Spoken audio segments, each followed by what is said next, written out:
Hello, everyone. How's everyone doing? Good, okay. My name is Glen Henry, but I used to be a rapper. I go by Beleaf as a rapper. I made a channel called Beleaf in Fatherhood, okay?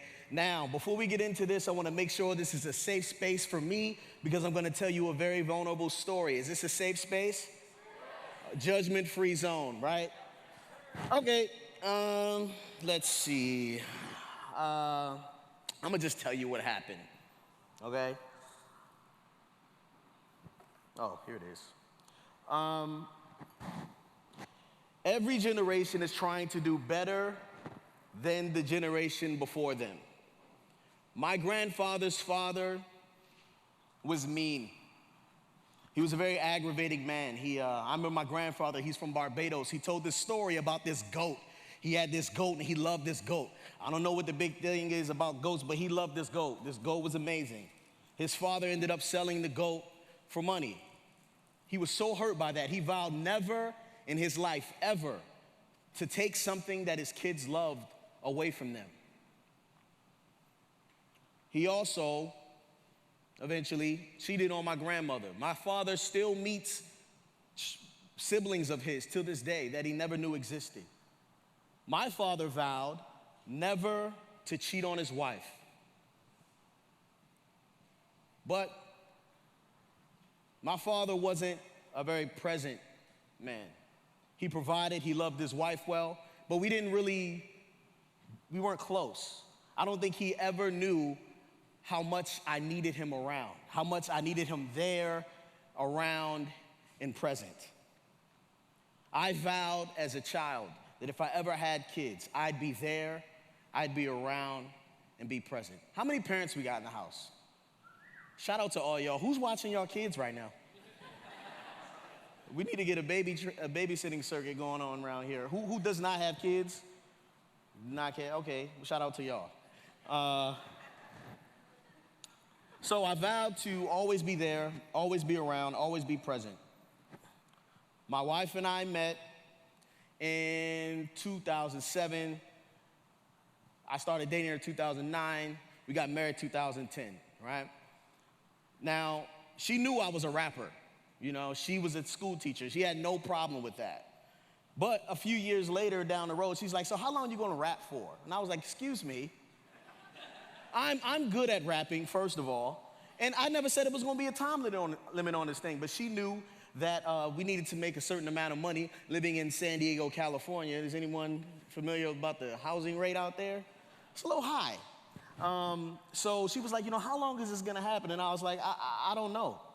I was a rapper, traveling around, rapping. We had 2 boys, and my job was to travel around and not be there, not be around, and not be present.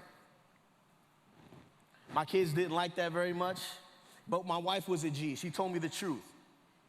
She said, and for those of you who haven't been married yet or not married, make sure you choose someone who's gonna keep it real with you. I asked her, I said, how much money do I have to make each month to justify me leaving the house? And she said, I don't know. I said, well, how much? Is it $5,000, $10,000, $20,000 a month? And she said, basically, you're asking me how much money it would take for you to turn me into a single mother. That hurt. So I had to think,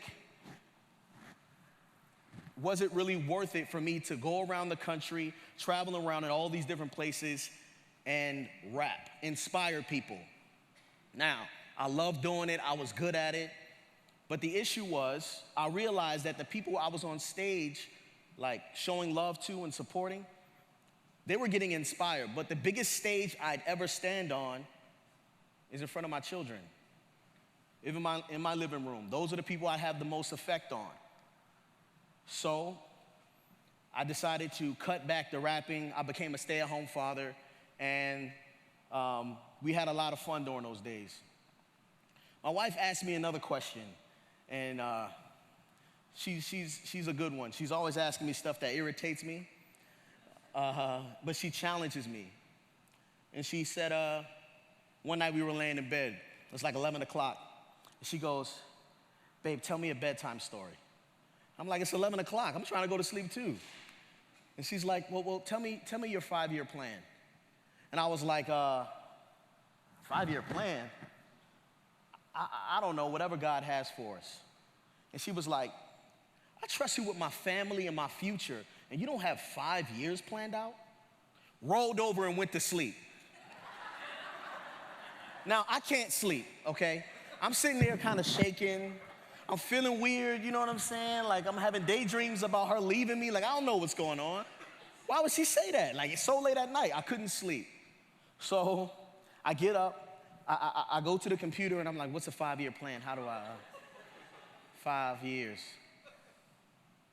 And then I sat down with a friend of mine who always asks the most challenging questions. And he said, what's your 5-year plan? I said, dog, that's why I'm here. He said, well, what's your 10-year plan? I said, bro, I don't know. He said, well, what's your 15-year plan? I said, well, I know that I don't want to be rapping anymore. Okay, I was 30 at the time. I didn't want to be 45 in Minnesota talking about get your hands up. You know what I'm saying? So he said, okay, what do you want to be doing? I said, I want to be telling people how great it is to be a father.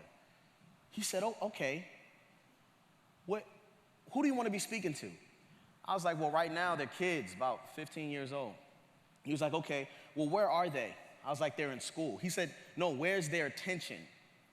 I was like, oh, it's on the internet. He was like, where at on the internet? I was like, YouTube, Twitter, Instagram, Facebook. Well, not really Facebook, Snapchat. And so he goes, okay, well, how often do you have to post over a 15-year span to grow to whatever portion you want to grow to?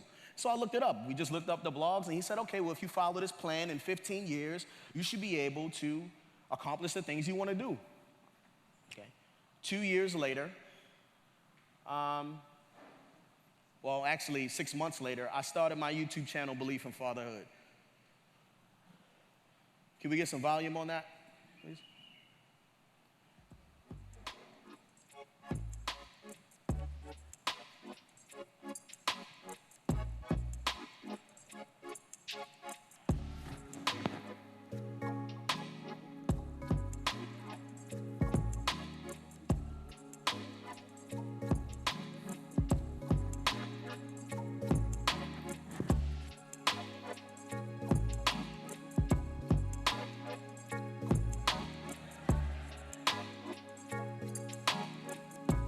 I wanted to find something that was going to leave me here, around, and present. And I found it. At first, people didn't get it. My friends were like, yo, what are you doing? I said, man, I'm gonna just try this YouTube thing. My wife was like, can you please clean the house before you start recording around the house? She's watching videos, her bra's hanging up in the background. I was like, babe, it's authentic, chill. But she didn't get it. And I was so focused on, at first I was focused on trying to get people to understand what my mission was. It was very important for me to have that support, but I didn't get it at first. But I got the vision, and fulfilling God's vision was my purpose. It wasn't for me to get someone else to agree with it. Some of you guys have visions in your head, and you can't wait to tell your friends, can't wait to tell your mom. You expect them to have a great response to it, and that may not be the case. But if you have the vision, you have to manifest it in order for people to see it. So at first, my wife was like, cool, that's nice. Let me know when you're finished so we can figure out how we're gonna start to, have a real job type situation. And then she started to see the comments. People were in the comments section, they were saying, man, I'm 12 years old. My dad wasn't there. I can't wait to be a father. Thank you. Messages like, man, I haven't talked to my dad in 8 years, but this video gave me the courage to give him a call. Thank you. And now I'm realizing that I'm dealing with this reconciliation process. My wife is seeing the value, and she's like, okay, I get it. So you know what she did? She quit her job.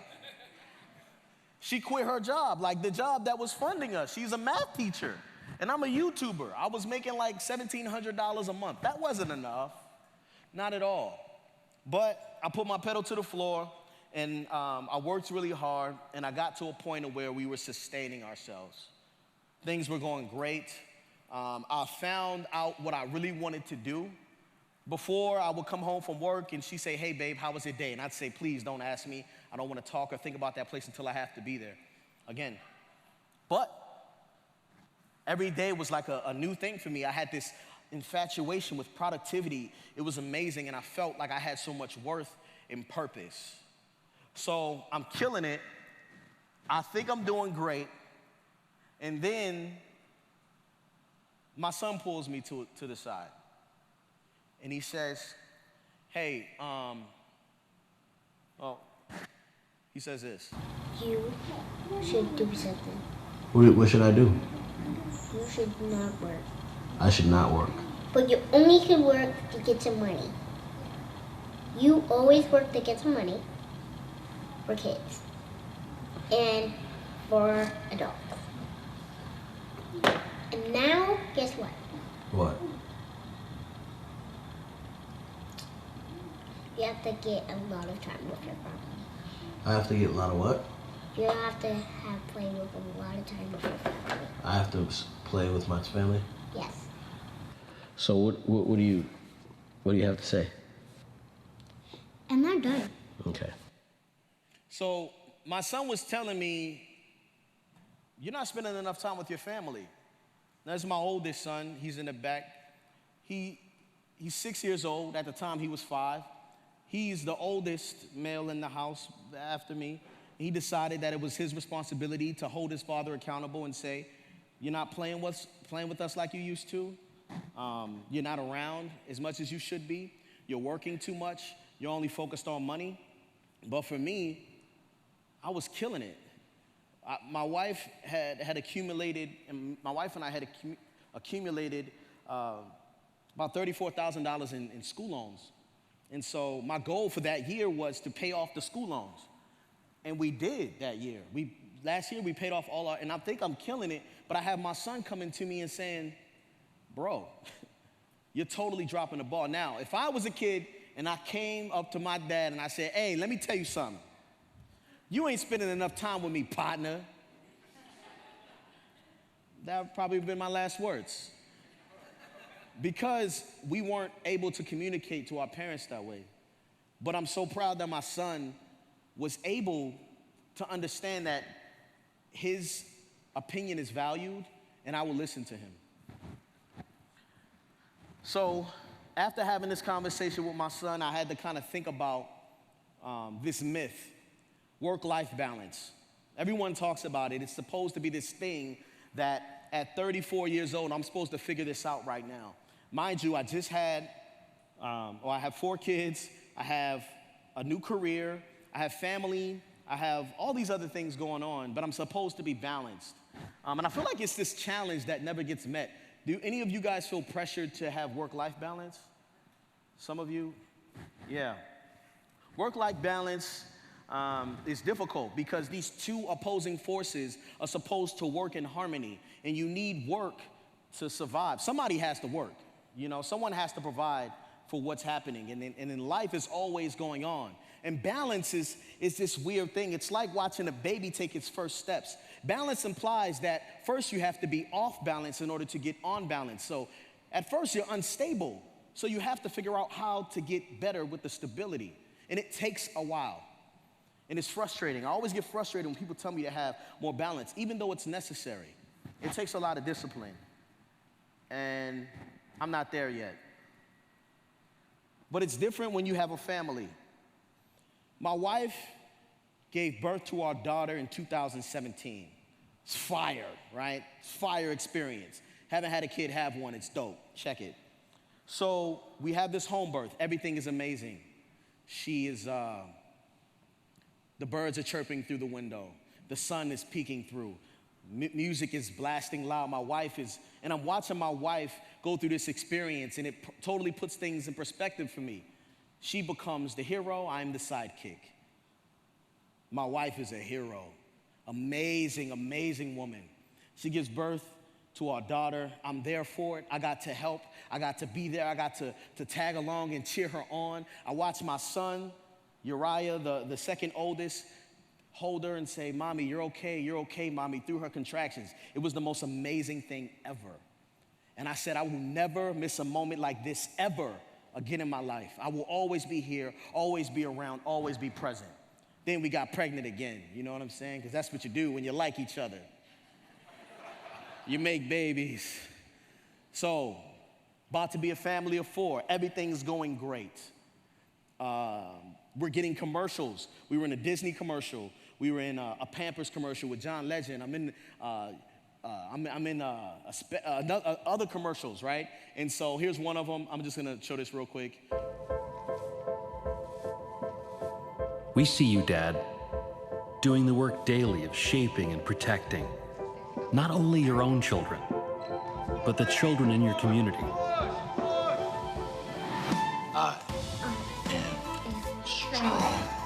An American family. So we're accomplishing a lot. We're doing stuff at Disney. This is amazing. And I get this call. They're like, yo, we need you to come and shoot this commercial. I said, okay, cool. They said, we need your sons to come. I said, no problem. Only problem is I got a baby on the way. I need to make sure it's not during the time the baby's coming. They said, okay, when's the baby due? I said, June 21st. They said, okay, we're gonna schedule the shoot for June 25th. Babies don't come on time. I hate telling this story. Okay, so I go up to do the shoot. My sons come with me. This is a Tuesday. Are you guys tracking, following along here? Am I going too fast? Cool, all right. This is a Tuesday. We go up, do the wardrobe. We go see Toy Story 4, right? We go back to the hotel. Next morning, we wake up.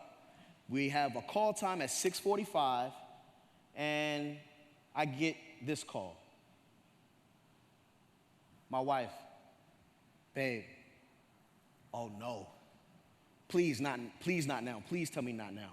Now, put things in perspective. Just leave, right? Only problem is, we're a family of 5. We drive an Xterra. We only can fit 3 car seats in the back, so we are saving up for a bigger car. This commercial that I'm on pays for the car, right? This is work and this is life.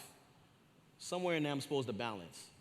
So I get this call and I'm sitting there and my wife is like, babe, I need you to come home. I need you to be there. I need you to be around. I need you to be present. I said, okay, babe, I'm leaving. I'm about to leave the set. They're like, wait, what are you doing? I said, I gotta go. My wife's having a baby. I'm sorry. We gotta cancel the shoot. It's $1 million shoot. I'm the star of the daggone shoot. I got all the lines. And so they're like, listen, bear with us. If you give us 3 hours, we'll get a helicopter and fly you home. But we just need you here for 3 hours. I said, okay, all right, okay, let's do it. So my wife calls during the shoot. I walk away to get the phone. She calls and says, babe, why aren't you in the car? It's FaceTime. I said, babe, the helicopter, I'm gonna fly a helicopter home. She goes, I'm ready to push.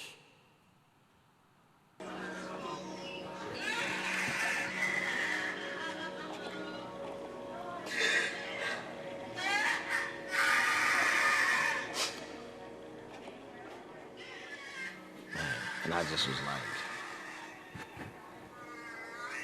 like, you know what I'm saying? Like, stuck.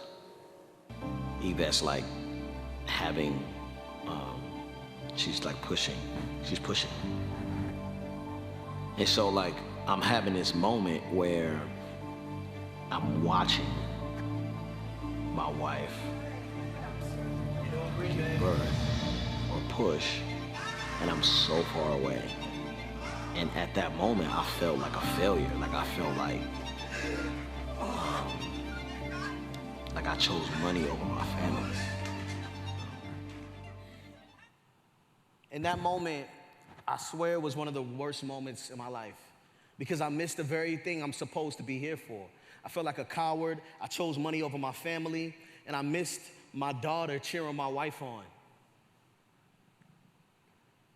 The best thing I can do as a father is apologize. You end up having more grace for your family or for your father once you grow up you end up having more grace for your mother once you grow up. You realize you just can't be there for every moment. And you have to apologize. That's the biggest thing I can do. Now, how do you apologize to an infant? You guys ever heard of a rebirth? Yeah. So a rebirth is where you go through the process of filling up the birthing pool, blowing it up, getting back into the pool, and it's like healing for birth trauma. And mostly it happens with mothers who are having trouble latching or having postpartum, but I did it as a father because I felt distant. And because I felt so distant, I had to do something about it. So this was our process. I'm tired of comparing myself to the generations before us. It doesn't make any sense. We're all gonna be off balance. So I challenge all of you, instead of comparing yourself to your parents, the generations before, and trying to be better, just be the best you can for your children. Thank you.